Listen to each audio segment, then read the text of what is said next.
Let's be real. Everybody has an opinion about policing, but almost nobody has actually been inside a room where those decisions get made. Tonight, that changes.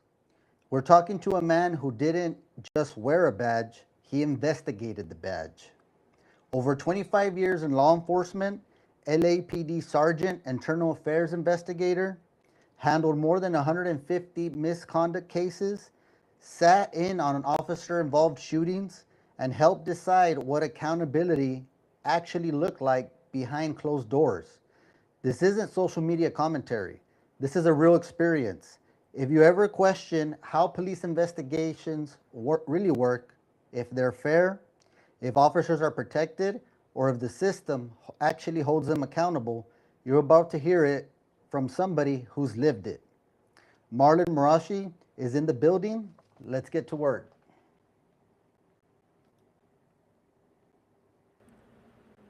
Marlon, how you doing today? What's going on, brother? Hey, man, thanks for having me. I appreciate it. No, absolutely.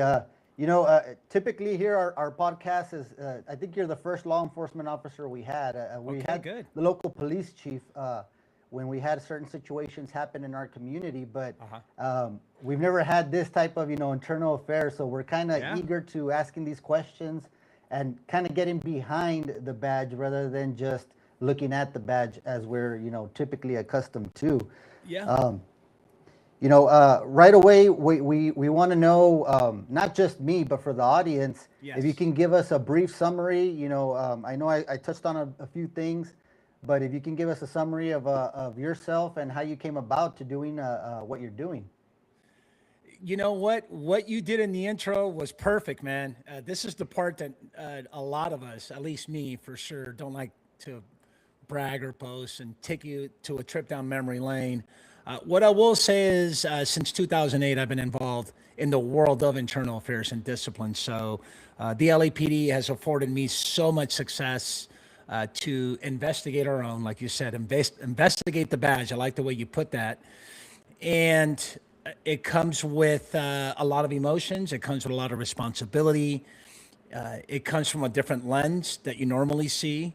And so I'm kind of eager to let you guys call Texas God's country, and I want to leave a good impression in God's country to let you know that I'll put it to you like this: when you see a lot of movies and you see a lot of TV shows where internal affairs is portrayed to be this evil entity where, hey, we're always after cops, right? One, two, even if we do investigate our own, they're just covering up for themselves. And so that's always been this sensational theme when it comes to law enforcement. And I'm here to tell you that unless you actually worked internal affairs, you're going to know the ins and outs of the process.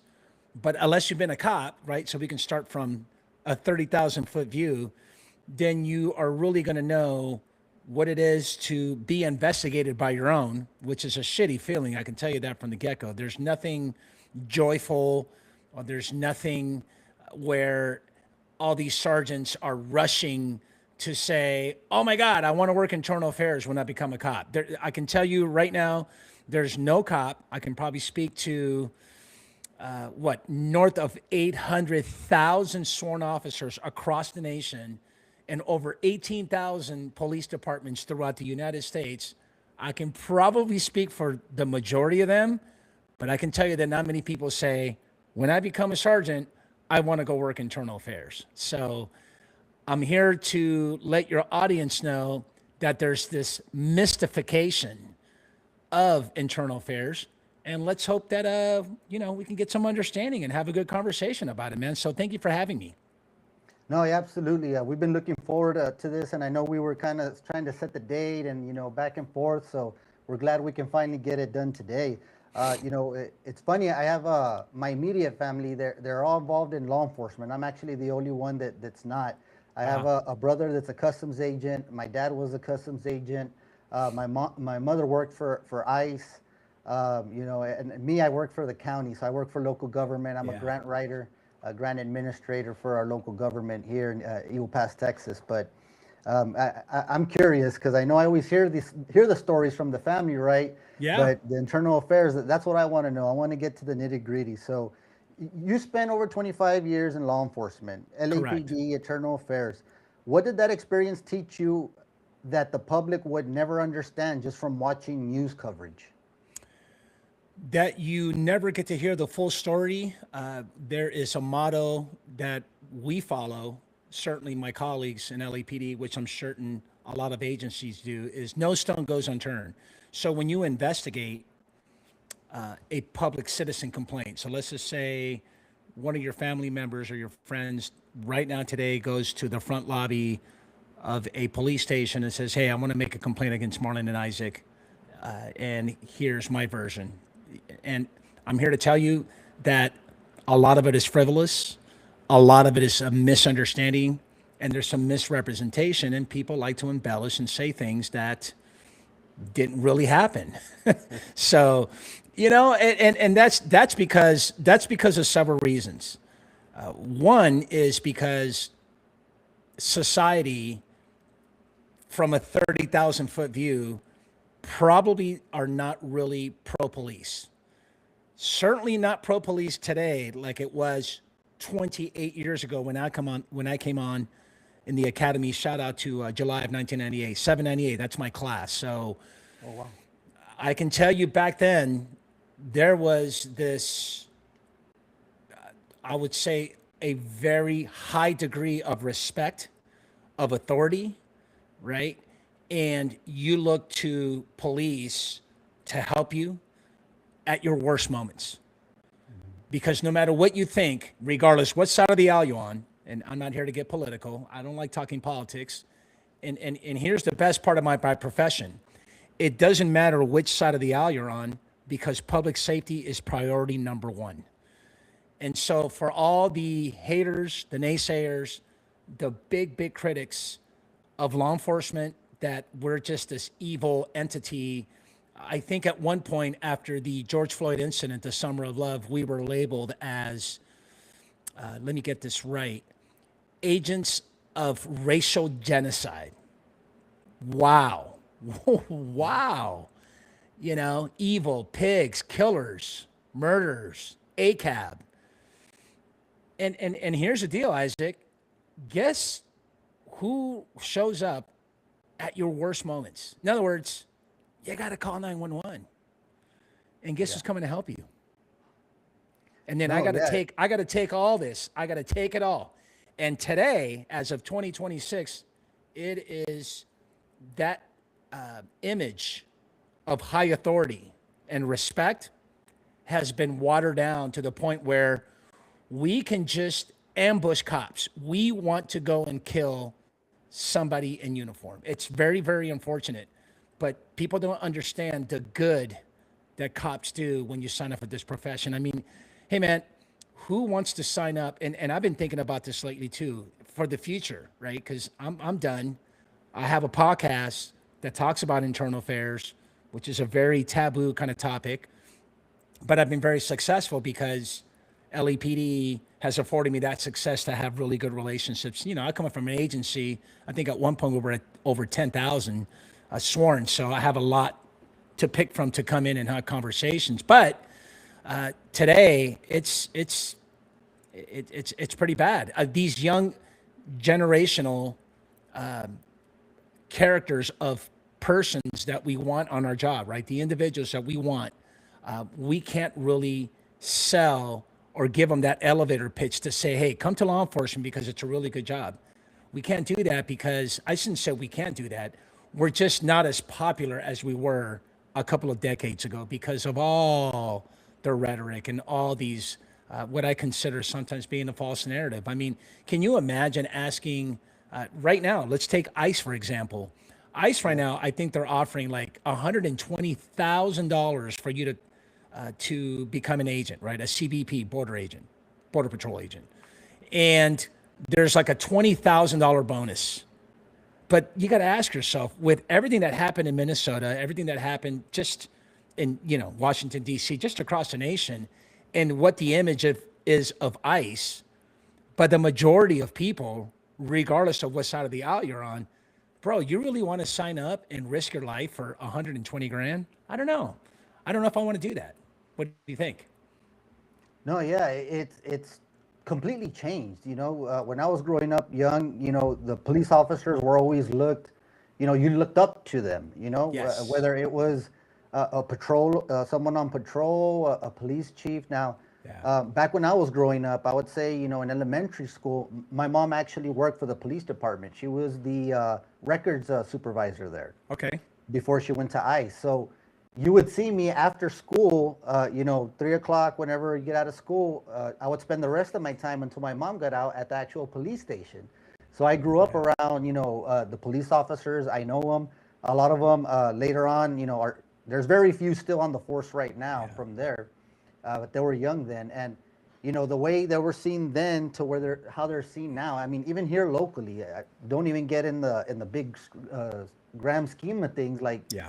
law enforcement in Minnesota, Washington, D.C., as you mentioned, in Austin and all these different areas.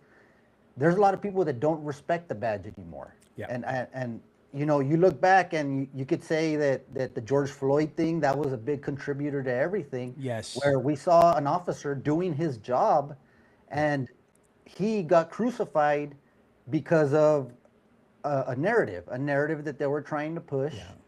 And he didn't do anything wrong, and that didn't come out until later after the fact. Yeah. Because it was so loud that he did something wrong, or Yeah. I can't breathe, what was the slogan? And Yeah. it was so much, man. It's crazy how nowadays media can grab something, push stuff forward, and the truth does not come out until about a year later, 6 months later, and it's like, wow.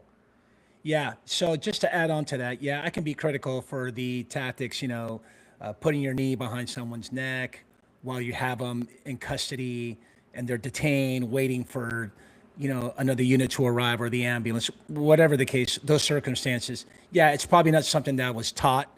Even if it was a tactic that it was taught, it didn't look good.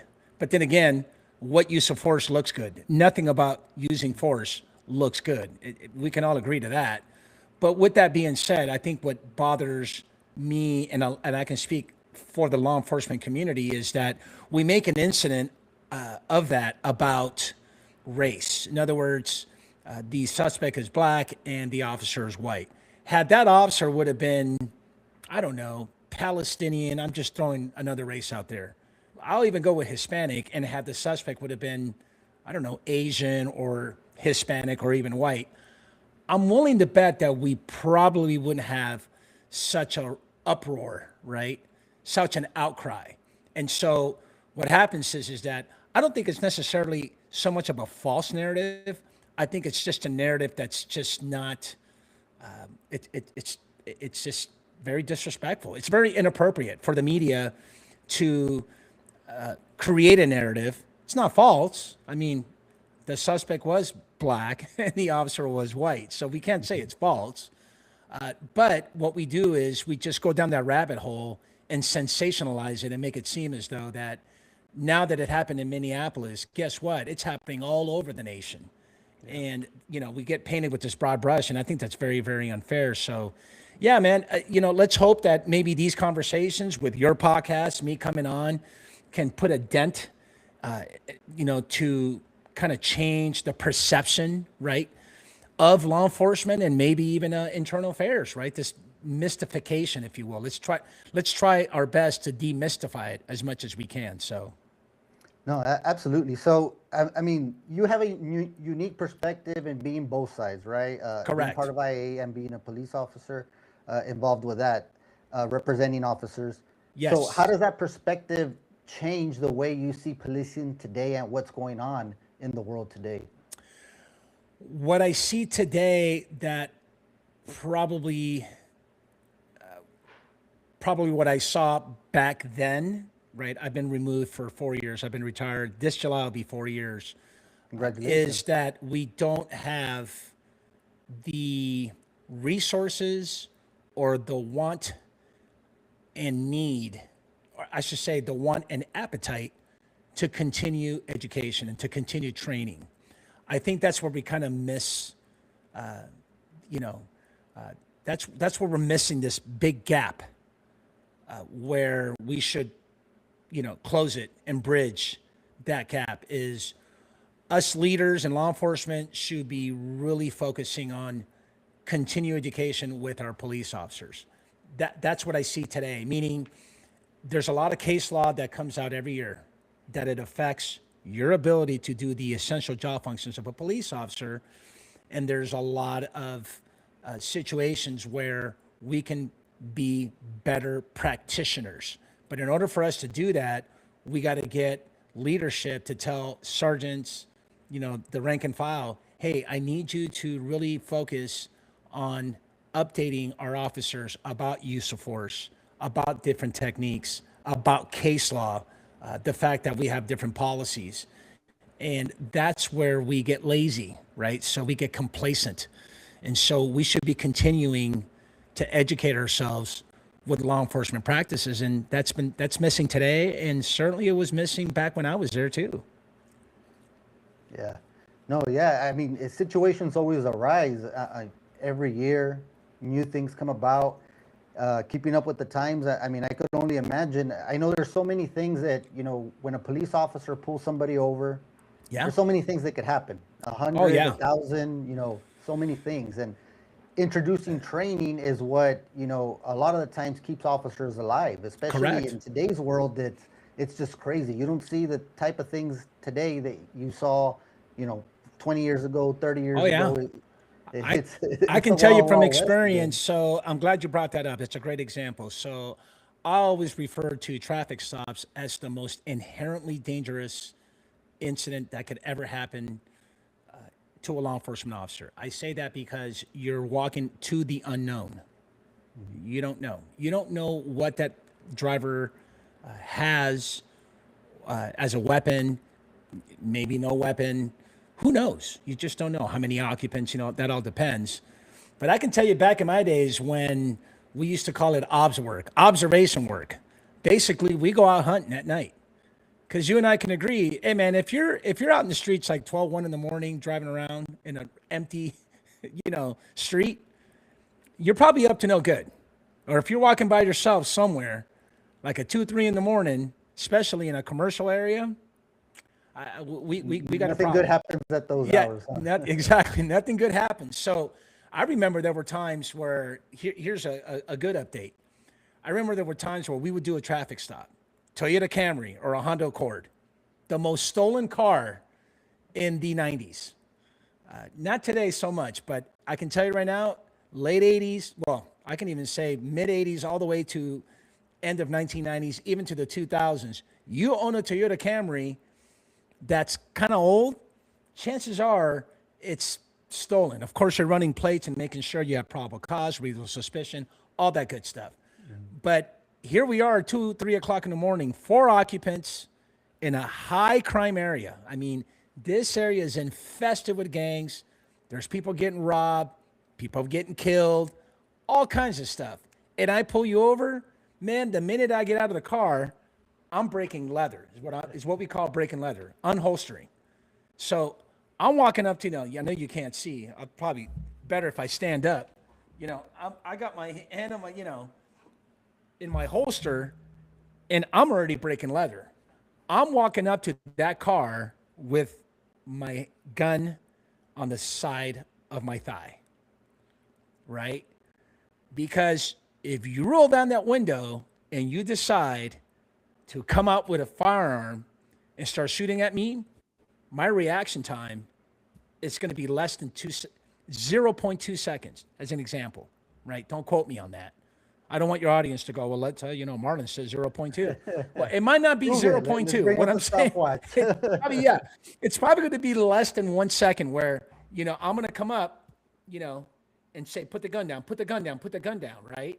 Or the minute you point it at me, pop, pop, pop, I'm engaging in deadly force. Where today, you can't do that. You got to walk up. You got to wait till they roll down the window. And, if you're a hyper dude like me, I'm always jibbity around my holster. Like, I got to be ready. That today is someone filming you saying, oh my God, That cop was going to take out his gun and kill Mrs. Johnson in that traffic stop. And she's just this frail old lady that they pulled over. And here we are at the front lobby when that citizen comes in and says, I want to make a complaint because Marlon acted very aggressively. He had his gun on his hip and he was going to kill Miss Johnson. When in reality, it was 4 occupants, like I explained, right? 4 occupants, high crime area, gang infested.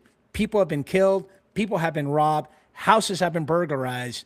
But of course, all you saw was me coming out of my black and white police vehicle with my gun in my side.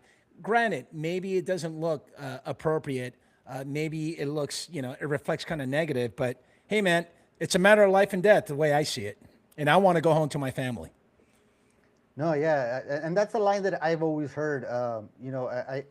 I've been around law enforcement since I was young, family, everything like that, and it always goes back to we want to make sure everybody goes home to their family That's at right. the end of the shift, right? Yep. Tactics. That's when I No, so in the academy in my tactics, my first day of tactics classes, right? The tactics section of the academy, my instructor said, what we're going to learn more than anything is you always go home and you never go hungry. So, internal affairs. I think you kind of touched a little yes. bit about it when we first started.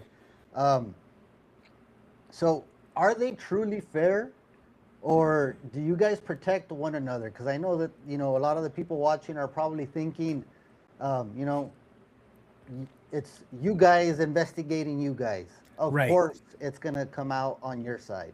Right. Ha- Can you talk about that kind of Yeah, experience and maybe absolutely. link it to a Absolutely. case or If something you that you can talk about that you 100%. had to go So, through? yeah, let me paint the picture of this topic this way. If you are from a major metropolitan department like Los Angeles, Dallas, I think Houston's pretty big, right? Hmm. Washington, New York, NYPD, San Francisco, San Diego, just major towns, right? Boise, I think Boise's pretty big.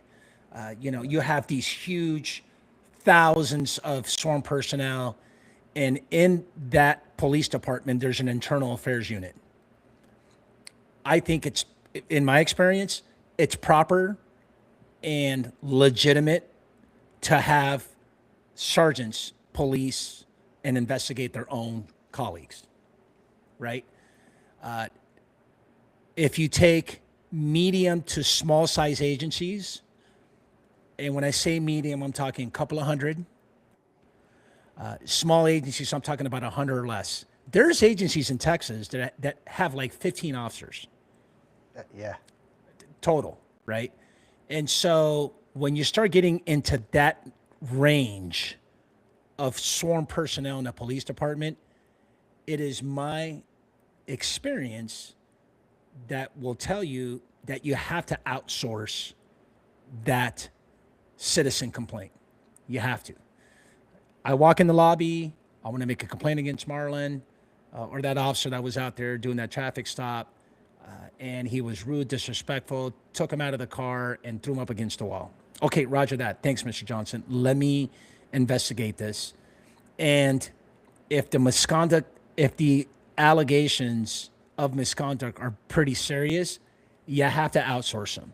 You cannot investigate your own because it goes to your point. That sergeant is buddies with that accused officer. And the chief knows everybody. And you're putting the chief in a really bad predicament because if the chief does want to impose penalty, let's just say it happened, it's sustained. These allegations are sustained, which means that it occurred. Now we're talking about penalty. I have to recommend a penalty. I got to punish you for that traffic stop where you were rude, disrespectful, et cetera, et cetera. That chief is under the pressure that he wants to do it, but guess what? City council or the mayor, because it's such a small town, is going to tell that chief, well, the person you pulled over, Mr. Johnson, he's been my buddy all these years. We play golf together. He's part of the PTA. We go to school. I know his kids. Hey, chief, why don't you just kind of Give them a little break. Yeah. So that's what people think. That's what people see. And that's what shows and movies are all about. And I'm here to tell you that, yeah, that does happen. Of course it happens. And so what I would say is, if you're going to be fair, impartial, reasonable, and equitable and legitimate, outsource that complaint if you come from a small to medium-sized department. But if you're from a big metropolitan area, just make sure that when you sign up to be an internal affairs investigator, do it for all the right reasons. Don't be self-serving.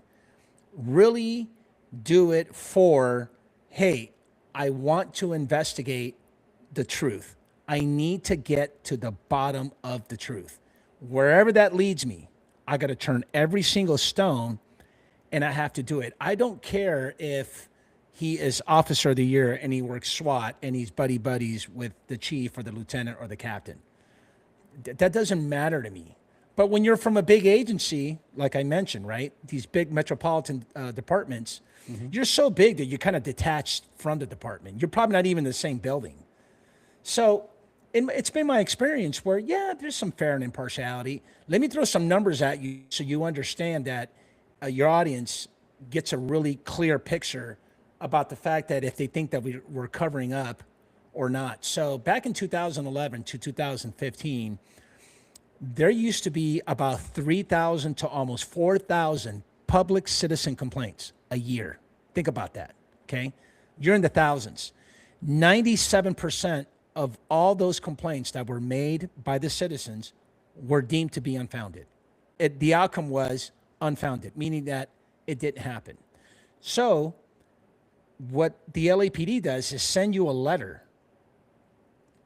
Using the example, Mr. Johnson, here's a letter. And it gets mailed to you. Now, I can tell you from experience that all the cases that I investigated, and there have been, I'm getting tongue-tied here, sorry. There has been about hundreds, I can't name how many, but let's just say hundreds of cases that we deemed the outcome to be unfounded. It didn't happen. And we sent off that letter. Not one citizen has ever called me. And in that letter, it says, if you have any questions, please call me to talk about it, to discuss it at all. That's funny.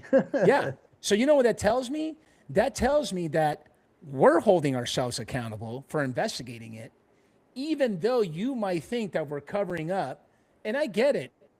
Even when you make the complaint, you're probably driving back home telling your family at a family dinner saying, yeah, you know what, this cop was rude at this traffic stop. He gave me a ticket, but even if I call they're just going to cover themselves up, just go through the motions. Okay, even if you thought that, you know what, pick up the phone and call me so we can talk about it. Maybe what you saw in your mind, your perception, what you thought is completely different than what the officer was doing or what he did, his conduct, right? And guess what? We have body-worn video, which means that we can investigate right there and then within hours. Hey, go dock your body-worn video at the station. I'll watch body-worn video. You know what? That never happened. Yeah, it was probably maybe a little rude, like to get you out of the car. But he told you like 10 times to get out of the car. As a matter of fact, you didn't give him the license. That's like the go-to thing with citizens. They just love challenging the police. When the police tells you, can I see your driver's license, insurance, or registration? You're like, no, I'm not going to give it to you. What did I do? Well, ma'am, I just told you we're going 80 on a 55. And you don't comply? And all because what? Because you think that police are just bad people? Well, you got pulled over. I got to do my job. And so the point I'm trying to drive home in this whole conversation is that the public is just as accountable as the police when it comes to alleging cops of wrongdoing. So let's get this narrative that we cover ourselves. Let's kind of get that out of the way, because what we see and what we do and the way we go about business is completely different than what you perceived it to be, So, No, yeah, I mean, of course, if you're getting put over, I think the majority of people always kind of feel a little bit about something like, hey, I shouldn't have been put over. Why is he pulling me over? And this yeah. and that. And that already kind of puts them on the defensive Oh, real yeah, quick. no, there's nothing, look, there is nothing positive, in a contact with a cop at a traffic stop for a traffic violation. Look, you right now, if I was a cop and you were right next to me at a red light and you decided to gun it, are you, Isaac, going to pull over to the side and flag me down and say, hey, officer, I just ran the red light. Can you give me a ticket? That's not going to happen. No, at all whatsoever. So, again, hold yourself accountable for the things that you did and the way you acted. And guess what? I can show you a body worn video how you dropped all these F-bombs if you're being rude to the cop. He asked you for your license 10 times. As a matter of fact, you took it out of your wallet and your window was rolled up, which, by the way, he asked you to roll it down. It's the law for you to identify yourself, right? In some states, it is. Like if you don't identify yourself, you've turned a traffic violation, a traffic infraction, into a misdemeanor arrest, into a misdemeanor crime that was committed in your presence. A lot of people don't know that. A violator of a traffic violation can easily turn this infraction, speeding, not stopping at a stop sign, not having your seatbelt, talking on the cell phone. All those are just minor infractions, things that you're going to get cited for, and you can contest my judgment, my opinion in court, right? We can do that in court. But the minute you say, I'm not going to give you my ID, I'm not going to identify myself, you have just turned, you, meaning you, the violator, the driver, have turned, right? Now we pretty much transitioned from an infraction, violation, into a misdemeanor crime. And so now you leave me no choice but to do my job and arrest you. I got to effect an arrest. And I'm sure you know this because you're family of law enforcement. Use of forces, they don't look good, man. There's nothing that looks good when you're trying to drag someone out of a car, break their window and take off their seatbelt and yank them out of the car. You can teach me that technique 100 times, and all 100 times it's going to look bad. Yeah. No, yeah, it always looks bad whenever the news runs those videos. Oh, yeah. And then everybody's filming. Oh, my God. Look what the police did. Okay, but you forgot the part where I asked her 10 times. And then now you can't get away with anything these days because you got the cell phone, you got the body-worn cameras on them, and everything's available. I mean, and then with social media, everything travels so quick now that you can be in California and we'll find out about it in Texas in less than 2 minutes. I love the part where they say, well, I'm recording this. And then the officer says, well, I got my body-worn video on too. So, okay, great. So, with Eternal Affairs, can you take us, I guess not too long, but a brief step-by-step of how an Eternal Affairs investigation would start and what kind of steps you kind of progress through up until the final determination? Very good question. So you have the intake phase, you have the investigation phase, and you have the adjudication phase. You walk into the lobby of a police department and you want to make a citizen complaint for whatever, traffic stop, officer was rude, disrespectful, had an attitude, or, took me out of the car, used force, all that stuff, right? And so a sergeant should greet and meet the complainant, right? The citizen complainant, and turn on their body-worn video and record this intake. So you're going to do an intake face sheet. Get all the information. Lock them in on a statement. Ma'am, sir, please let us know. I'm going to go ahead and record. Today's date is, April 12, 2026. It's 3:55 p.m. I'm here with Mr. Johnson, who had a traffic stop a couple hours ago around 4 p.m. And the officer was Officer Marlon Marrache, who pulled him over. And I believe you're stating that he was rude, disrespectful, and didn't act in a professional manner. Is that right, Mr. Johnson? Yes. Okay. So why don't you go ahead and walk me through what happened from the time that he pulled you over? So you get that whole story. So that's the intake. Okay. You go to the computer, you have a software system, you upload, or you can actually have them, if you have a form, lock them in a form statement. Both. Grab your body worn video, download it, right? Upload it into the software, put your notes, all that good stuff, and then that particular complaint ends up in a sergeant, majority are sergeants, who is going to be assigned to actually investigate. Now, if you do a very good job on the intake, then you don't have a lot of follow-up investigating to do. So that investigator, because now it's at the investigation phase, is going to pretty much exhaust all avenues of investigation. He's going to go out to the scene where the traffic stop happened, canvass around the area to see if there's any evidence of video, maybe witnesses. I would even put out like public media, right? Say, hey, if you were in the corner of walk and don't walk, and you saw a traffic stop, please send us any video, because everybody's filming whatever. Yeah. So track down and do very, very good job with lining up all your witnesses as much as possible. So what you're going to do is, as an investigator, is you're going to investigate all witnesses.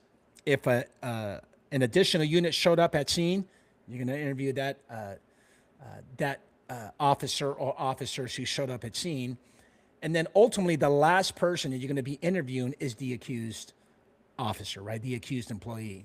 And so you compel them, right? You're ordering them to participate, right? To give us a statement. I shouldn't say participate. You're actually ordering them, compelling you that you have to. Because if you refuse to not obey by this lawful order, right, compelling you to do this interview, then you could be looking at charges of insubordination, and the chief can remove you from your job. So you don't want that. So guess what? I'm ordering you to do it. And so you do. Now, before giving that order, you can ask the accused officer, hey, would you like to give a voluntary statement? And 9 times out of 10, you don't. Statements can be used in any other subsequent criminal proceedings or any other proceedings, but mainly criminal proceedings. So you compel me and I ask you a whole bunch of open-ended questions about, hey, tell me what happened to walk and don't walk. You're being accused of rudeness, unprofessional, disrespectful, inappropriate comments, all kinds of stuff. And you try to treat that person with respect, dignity, right, and be fair. Don't make that accused officer feel like they committed, like this heinous crime. Just be very comfortable and reassure them that you are going to investigate this fully, right? Turn every single stone. Once you're done with that investigation, you're going to create a summary, right? Paraphrase the audio, because you're recording that, that compelled interview, and then you turn it all in, and it gets into the adjudication phase. So now the lieutenant, the captain, and ultimately the final decision maker is the chief of police. Someone's going to present this case to the chief so that the chief can render a fair, reasonable, equitable decision. Just not only the decision, but also a fair and equitable, reasonable penalty recommendation, whatever that is. And there you have it. And then once that's done, the officer gets served, and this all has to happen within a 1-year period. So there you have it. That's a time frame, 12 months. 12 months, yes. What is the most common, the cases that IA takes up? Is it, I know you've someone being rude in, and stuff like that. Is that an what the most individual common walking into the police station to make a citizen complain about a traffic stop or a misunderstanding or, a service call, a supervisor request. Man, people make complaints about cops. You can only imagine, bro. You name it. And it's always because it just didn't go their way. For the most part, I'm not going to say Look, some cops can be very stern, man. Some cops can be very rigid, stern. Ma'am, I need to see your driver's license and registration. Right? You can't be so cool and be nice, because if you're too nice, then it's inappropriate. But if you're too stern and hard, right, firm, then it's very rude. So like, there's no winning how you dispose yourself, how you conduct yourself, your attitude, your approach, your delivery. You got to work on that. But that's not misconduct, bro. That's not an IA. Just because you were very firm doesn't mean that you were rude. You know, it happens all the time. So it's really hard to say what's common, besides the fact that a lot of people love to make citizen complaints and walk in the lobby and do that. So I guess that's how it goes, right? So you've handled also officer involved shootings. officer involved shootings. I worked at Officer Rep Section, which is a unit comprised of sergeants, majority of us, and we would respond to all police shootings. OIS is what we call them, officer involved shootings. And so the attorney gets paid the big bucks to represent the shooting officer or officers, depending on the circumstances. And then us reps get to prep and prepare all the percipient witnesses that actually saw it, heard it, and was involved, substantially involved. We have to do all the compelled interviews with internal affairs. So I work both sides. Okay. And so, yeah. So basically, I got a lot of experience from walking you through that whole scene, that management scene of an OIS. So, yeah, man. What's the first thing you're looking for in these types of cases? Well, for one, is you want to watch body worn video to see how it went down, right? For the most part. And then what you really are looking for is consistency. So you don't want officers who actually saw it, right? Percipient witnesses, the person who had the less lethal. So if I have the beanbag and 10 feet from me was the officer with lethal force and he or she shot 4 rounds. Okay, well, you don't want, it's not that you don't want, you just hope that the version of their story is pretty spot on with what the shooting officer saw in his actions. Now, but I want to be careful because I don't want your audience to get the impression that, hey, people are making up stories. That's not what I'm saying. What I'm saying is that what I can see, if I have the beanbag, right, from 15 feet away where the suspect is, I get very tunnel vision. And if my partner was 10 feet away from me and he had, his firearm and shot 4 rounds, right, I can't tell you with certainty, right, how many shots he fired. I can probably say, you know what, it happened so quick, I think it was 2 rounds, when in reality it was 4 rounds. I'm just giving you an example, right? And well, how far was your partner from you? Well, I think it was like 2 feet or 3 feet. And then you watch body worn video and you realize that he's like 10, 15 feet away. And so a lot of it has to do with what you perceive at the time. And the mind is powerful, man. Studies and research has shown that you need at least 2 sleeping cycles to be able to grab all the data from your mind to tell the story from what you saw and perceived it to be. So, there's a lot of science behind it. And of course, there's conversations that I always get into with, hey, do you watch body worn video before you give your compel statement, or do you just go with perception? And there's studies and research out there that says perception is what we want. A lot of police department have policies, well, they'll just take perception statements. We don't want you to watch body worn video because that's going to corrupt the mind. We want to know what you were thinking at the time that you engage in deadly force. So, great conversation. Good question. No, yeah, that makes a lot of sense. Because a video can tell you one story, but what's going on in your head is a completely different. Yeah.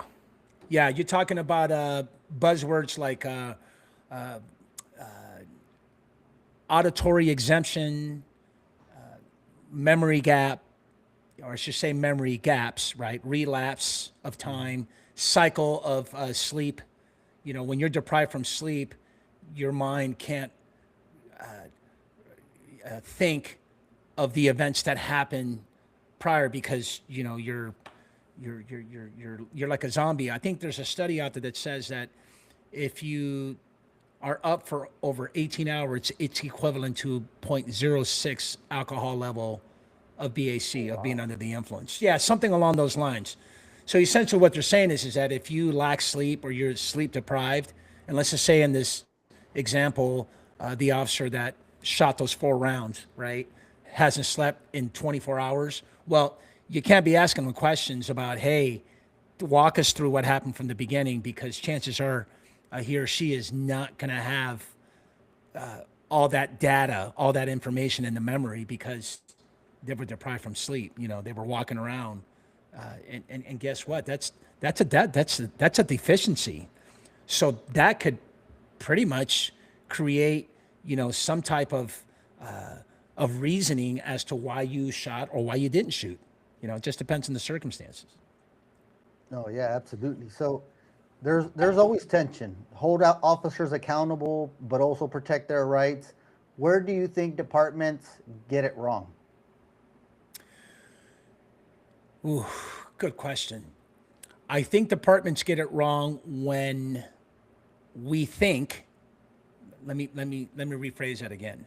I think we get it wrong when department leaders initiate an internal affairs complaint when in reality it should have never been an IA. So what I'm trying to say is that not everything is an IA. It shouldn't be. Not every single thing. Just because Mr. Johnson's walking in the lobby making a complaint about that traffic stop, it doesn't have to be an IA. It doesn't have to be an intake. It can be a complete misunderstanding. Because the minute that you decide to do a full-blown IA, guess what, man? That's going to impact everybody. And I think that's where we get it wrong. I'm not just pointing out leadership. I think because we're all in this together, we are all accountable for getting it wrong. We make knee-jerk reactions, or because I don't like Isaac, or I don't like Marlon. That was what? Marlon who did the traffic stop? You know what? Cut a face sheet. Do it. Do the intake right away. We're going to get him on this one, you know.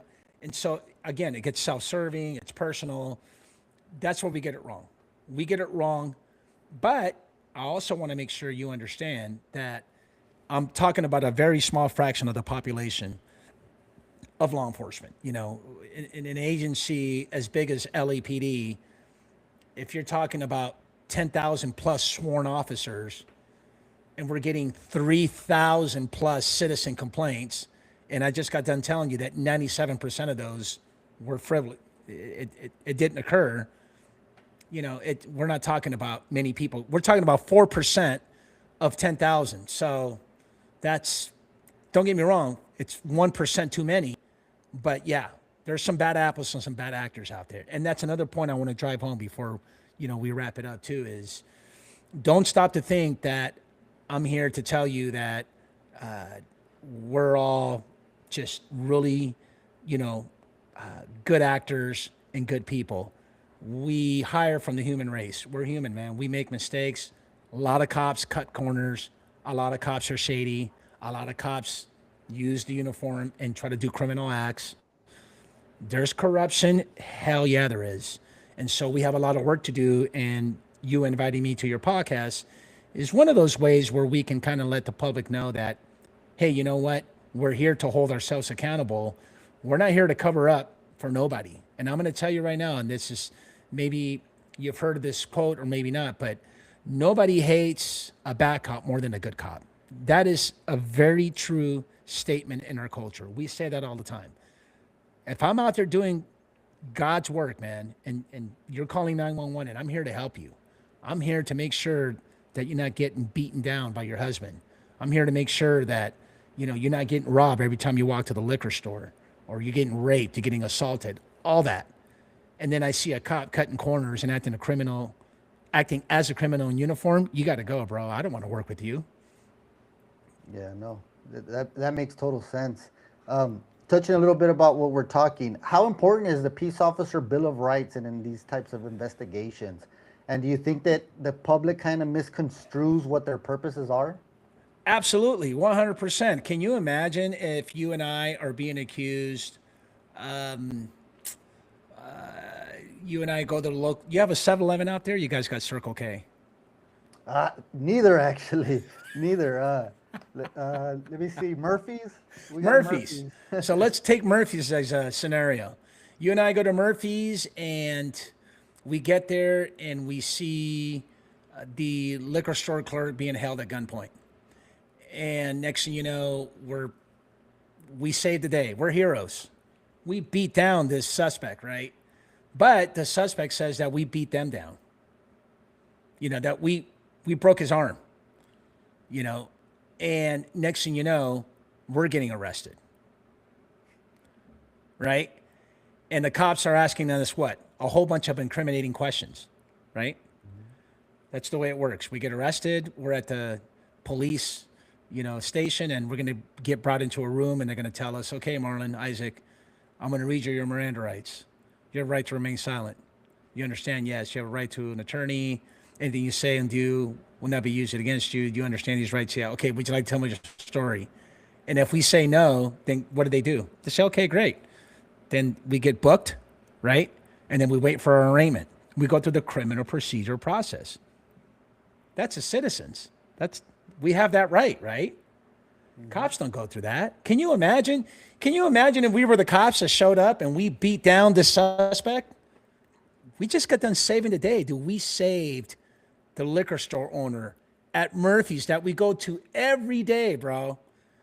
Yeah. And we had to use force, and it looks ugly.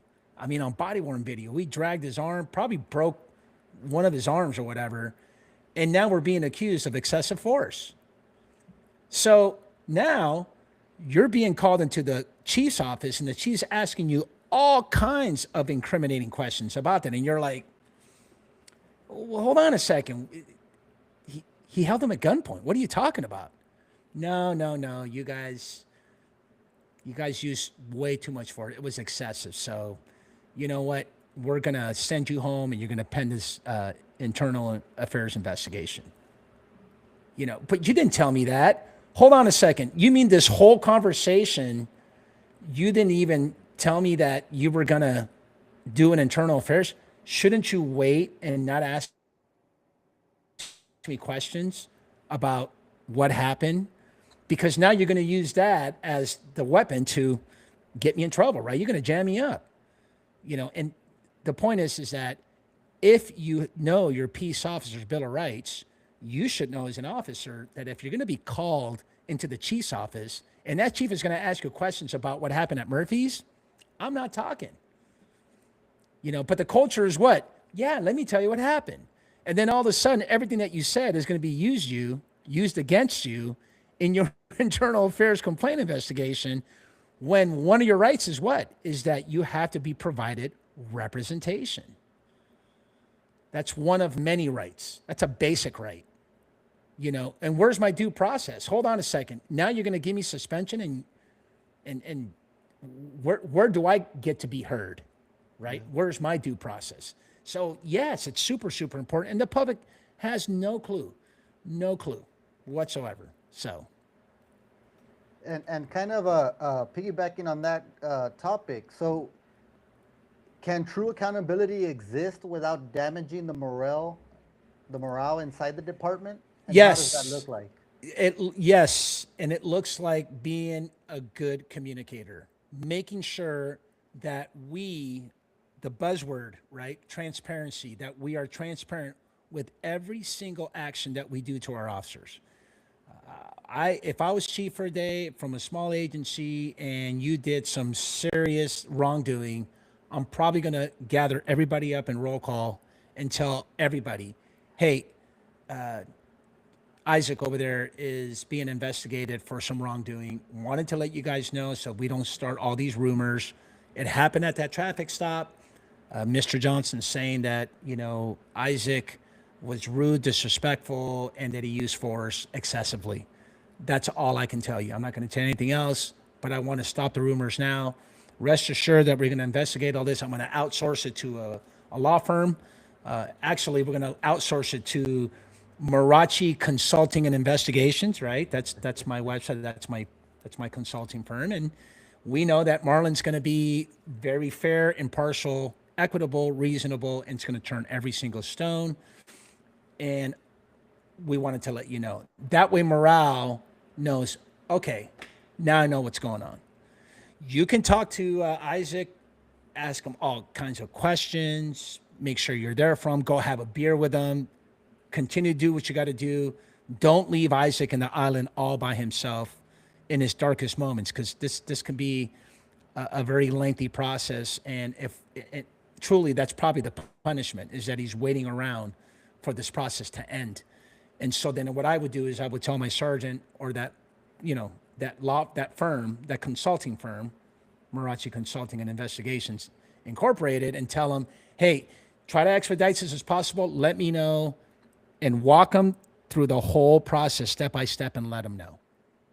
That's what you do. You communicate and you are transparent about the whole process.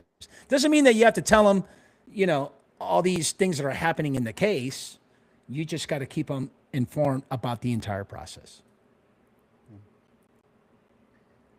Now, sticking with that, transparency now has been like the buzzword, as you mentioned, everywhere with anything.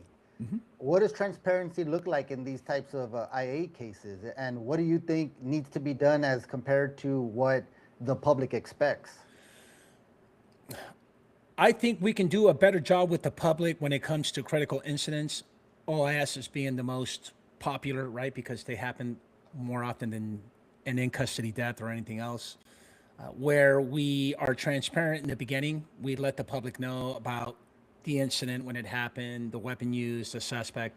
I think we do a great job there, but I don't think that we're very good at letting the public know of the outcome.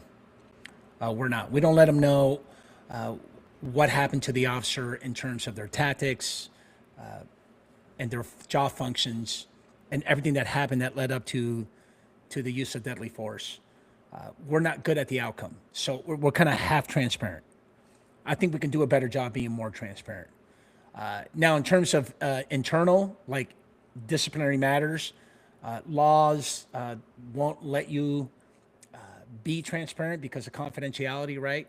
However, if you adjudicate a complaint and it's unfounded, you should be able to walk in the roll call and tell everybody, hey, man, Mr. Johnson, when he walked in, I'm here to let you know we exonerated the officer. He didn't do anything wrong.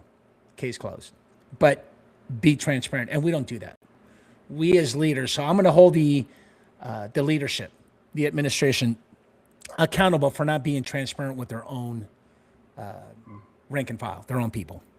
Yeah.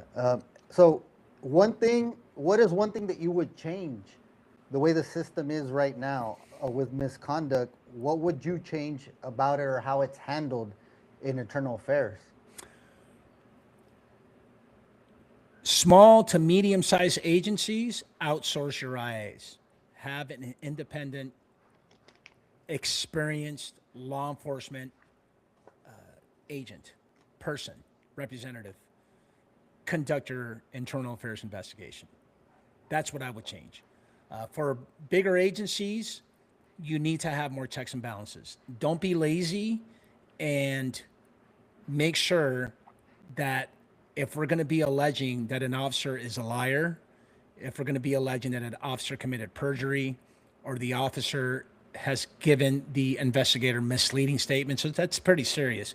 To call a cop a liar, let's make sure that we have our ducks in a row, that we get it right. Because if we don't, it's going to just crash morale. It really, really is.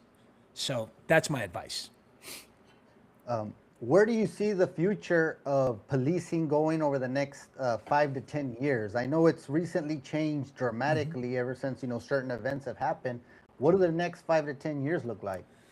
I think AI is going to take over, bro. I think it's great. I saw a video the other day of Axon. They have the new Axon body-worn videos have a bot I think they call them ABOT. I forgot what they call it.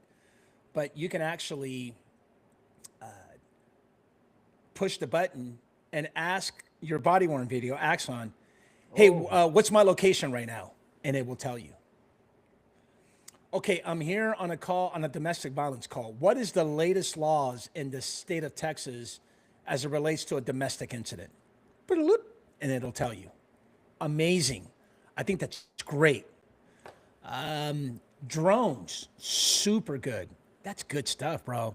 Can you imagine going into a critical incident, a barricaded suspect, someone who just got done killing a family member inside the home, and then we know, right? We have knowledge to believe that the only person barricaded themselves in there is a suspect with an AR-15. Okay, cool. We get there, and all of a sudden you send a drone to orbit and get a really good geographical 30,000-foot view, bird's eye view of the location, the spread, so we know how we're going to deploy. I mean, all that's good stuff, dude. You know, infrared lighting, you know, okay, so he's on the east side of the second bedroom, tucked away on the northwest wall with an AR-15. You know what? We can see that AR-15, and, you know, I mean, that's really, really good. So that's where I see the future where, you know, autonomy, I mean, AI is good, bro. It can be good for a lot of reasons. I just gave you two. And so that's where I see the wave of the future where we can use some really good tools that I didn't have when I was on patrol that can definitely help us. So. No, yeah, and I can see where how you mentioned about, you know, talking to the body cam about the location. Yeah, dude. I was seeing I can't remember the name of the show, but it's training officers with his trainee. They're driving around, and you know, all of a sudden she speeds up, goes through the streets, Yeah. and then asks them, you know, what's your location? Where are you Location. at? And the guy's like trying to Yeah. remember the streets they're going through, and then, okay, what happens if I get shot? How are you going to be able to Exactly. radio in your location to have the ambulance here to save my life? Yep. And you know, the trainee was like, "Oh, wow." So the whole Yeah, thing, go check and it I can out. imagine There. that's difficult. Oh, dude, if you go to, I think it's on Instagram. All you got to do is go to Axon. Go on Instagram or YouTube, Axon, and you'll see a reel where the CEO is doing a presentation, and he's got his body worn on him, and he says, "Hey, bot, what's my location right now?" And then can you tell me the latest law in the state of Wisconsin as it relates to domestic violence? And it tells you. Oh man, it's just, I mean, that's good stuff. I'm not against all that. I think that's great. Yeah, you can do your research on your own. And of course, you got to vet that, right? Make sure you do checks and balances with your bot, you know, with your AI. But you're probably asking the wrong person, dude, because I love Grok. I'm a Grok fan, bro. I'm a Grok freak. I love it. So. Yeah, I usually use Grok, a little bit of ChatGPT, Gemini on my phone. I have an Android, so I use that. Mostly just to set up schedule stuff in my calendar. It's a lot. Oh yeah. I mean, there's no going in, having to write or text or anything. Just hey, can you schedule this podcast 6 p.m. with Marlon Marrache? And there it is, man. Well, I mean, we're kind of out of questions. I mean, you did a real good job. We're not out of questions. We had more, but I think you explained everything so well that you kind of check marked some of these questions we had. I don't know if for the public watching, our audience, it's gonna watching this now and it's gonna watch it later on tonight, tomorrow. What do you want them to understand from this conversation? That we have a lot of work to do in our profession. There is corruption. There is shady cops. It's just, that's just it. It happens in every profession. And so just, you know, have an understanding that we're trying our best to get rid of bad apples. That's what I want your audience to know. And don't believe everything that you watch in the news. The media will sensationalize and give you a narrative that will make you believe that all police officers are bad. We're bad people. But you know what? You got to call 911. And guess who's going to come help you? Yeah, that is the honest truth.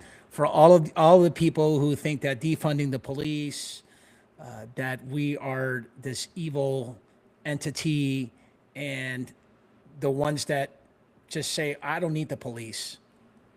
I'm going to call bullshit on that. Yeah. If you're driving right now and there's a road rage, someone on a stop sign on a red light comes up to your window and wants to beat the brakes off you right now, you know what you're going to do? You're going to call 911. So Yeah.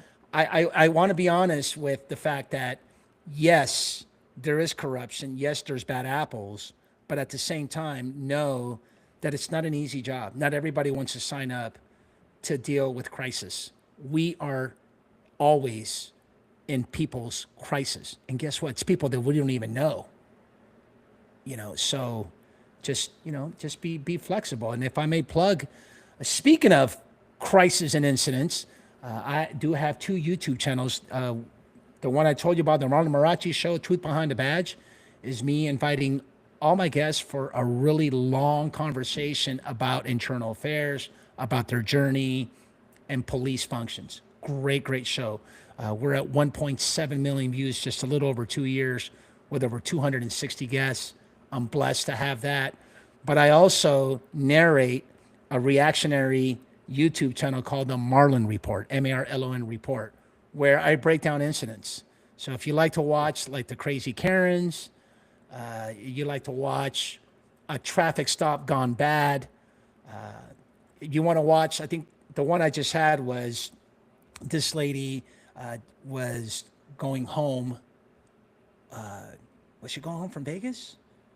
She was in Nashville, and she called it Nash Vegas. So I made a comment about what happens in Nash Vegas stays in Nash Vegas. And she actually had one too many glasses of wine before trying to board her plane. And she was on the A list, and it didn't go well. And she ended up getting arrested. And so it's stuff like that to give the public, and the audience, and the majority of watchers and subscribers are the audience that love to watch, to see what police encounters are like, man. This is what we do on a regular day. So I definitely would love to have you join me as I narrate this video on the Marlon Report. So thanks for having me, bro. I really enjoyed this talk. You got my info. You can call me anytime you want, anything you want to talk about. If something in God's country, because a lot of stuff happens in God's country, if something gets viral, don't hesitate to give me a call. We'll jump on a call and we'll talk about it. No, yeah, I'm going to hold you to that. I was just Please. thinking that, I was going to tell you we need to keep in touch just in case anything happens. We would like to break down. And I like the way you explain things and given your experience alone. I mean, you can give a lot of insight. I did binge on a little bit of your podcast. I didn't know about the Marlon Reports one. I'm going to look that one up. Yeah. The other one, I touched maybe about 5 or 6 different episodes, kind of scrolling, see what caught my eye. And I was just listening, just getting ready for our podcast here. And, I really appreciate the work that you do. It's great stuff, especially, coming from the background that you're able to provide the information and clearly break everything down for people. And then the guest you have on, awesome guest as well. Thank you. People that have experience and are knowledgeable. A lot of the times I think we get these podcasts where people just, hey, I do this, I do that. Well, how long have you been doing that? Well, I mean, like about 2 or 3 months ago, I started this podcast, and it's like, no experience behind it. And that's what we get a lot nowadays, but it's good that we have somebody that we can go back to now as the Maverick Times podcast. And we'll be following up with you if anything happens, especially if something happens here in our backyard. We don't want you to break give me it a down. call, bro. We'll break it down. Pick an incident. If it goes viral, you got my number. Hit me up, Isaac. It was a pleasure meeting you, brother. Thanks for inviting me. Likewise. Thank you for your time. Appreciate it.